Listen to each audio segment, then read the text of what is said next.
បងប្អូនហើយនៅចាំដល់ណាប្រសូតមកហើយរជេស្តាតែនាមមកចាល្បីសពពីថ្ងៃនេះព្រះអង្គគង់ជាមួយយើងជួយលើកដល់ការព្រះហេមីមកក្រៅលួងដោយរជេស្តាបើយើងទុំពីអបព្រះអង្គ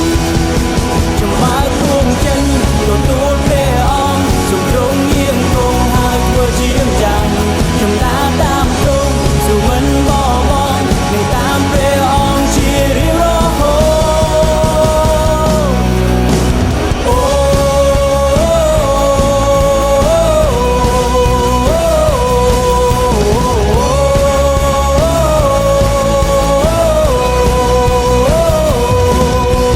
ព្រះសង្ឃគ្រូបានប្រសូតហើយអបបងប្អូនហើយនៅចាំដល់ណា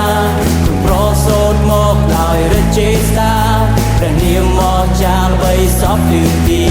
ថ្ងៃនេះព្រះអង្គគង់ជាមួយយើងចូលលើកនាំការព្រះហុំហេមីមកប្រៅលួងដោយរជេស្តាក៏យើងទុំគ្នាអបព្រះអង្គចំបើទួងចិនទទួលព្រះអង្គសំទ្រង់យាងគង់ហើយធ្វើជាចាំចំដាតាមទ្រង់សុមិនបបងនឹងតាមព្រះអង្គជារៀងរហូតចំបើទួងចិនទទួលព្រះអង្គសំទ្រង់យាងគង់ហើយធ្វើជាចាំចំដាតាមទ្រង់សុមិនបបងនឹងតាមព្រះអង្គជារៀងរហូត